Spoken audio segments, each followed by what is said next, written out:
নামাজ পড়বেন তখন কাকে ভয় করবেন? একটু আওয়াজ দিয়ে বলেন, কাকে ভয় করবেন? যখন রোজা রাখবেন তখন কাকে ভয় করবেন? যখন আপনি তাফসীর মাহফিলে আসবেন তখন কাকে ভয় করবেন? ব্যবসা বাণিজ্য যখন করবেন তখন কাকে ভয় করবেন? মানুষের সাথে চলাফেরা করার সময় আপনি কাকে ভয় করবেন? এগুলাতে আল্লাহকে ভয় করতে হবে, আর কোনো জায়গায় ভয় করা লাগবে না। ও মুসলমান, আপনি যখন দল পার্টি করবেন তখন কাকে ভয় করে দল করবেন?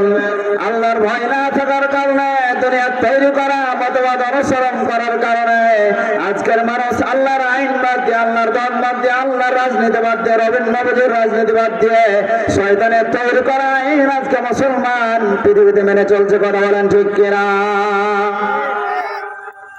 তার মানে হলো আল্লাহকে আমরা সেইভাবে ভয় করতে পারি নাই। রমজান মাসে আমরা কি করি? কণ্ঠনালীর মধ্যে পানি চলে গেলে হুজুরকে ফতোয়া জিজ্ঞাসা করি, হুজুর আমার রোজা ঠিক আছে কিনা। কিন্তু আমার অন্য জীবনের ক্ষেত্রে এইটা কিন্তু আমি বলি না, হুজুর আমার দল পানি ঠিক আছে কিনা, আমার ব্যবসা ঠিক আছে কিনা, আমার চলাফেরা ঠিক আছে কিনা, আমার কথাবার্তা ঠিক আছে কিনা, আমি ইসলামের পক্ষে আছি কিনা, এইগুলো কিন্তু আমরা হুজুরদেরকে জিজ্ঞাসা করে না। তার মানে সুবিধা আছে যেখানে মুসলমান, ডিজিটাল মুসলমান আছে সেখানে কথা বলেন ঠিক কিনা?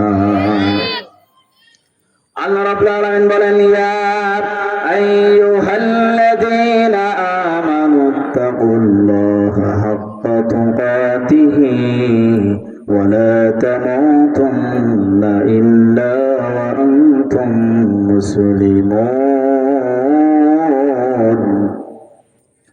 আল্লাহ বলেন, হে ইমানদারগণ, তোমরা আল্লাহকে ভয় করো যেভাবে তাকে ভয় করা উচিত।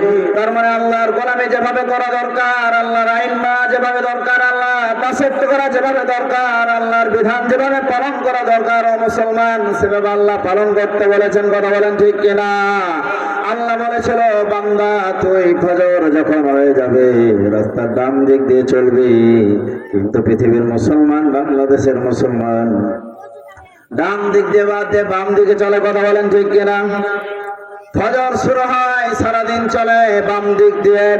এই বামে চলতে চলতে অনেক মুসলমান কবরে কিন্তু আল্লাহকে বাদ দিয়ে, নবীকে বাদ দিয়ে বামপন্থী দিকে থাকার কারণে, বামপন্থী দলে থাকার কারণে, শয়তানের মতাদর্শ থাকার কারণে, মতাদর্শ অনুসরণ করার কারণে এই বাম দিকেই চলতে চলতে তার মৃত্যু হয়। কথা বলেন ঠিক কিনা?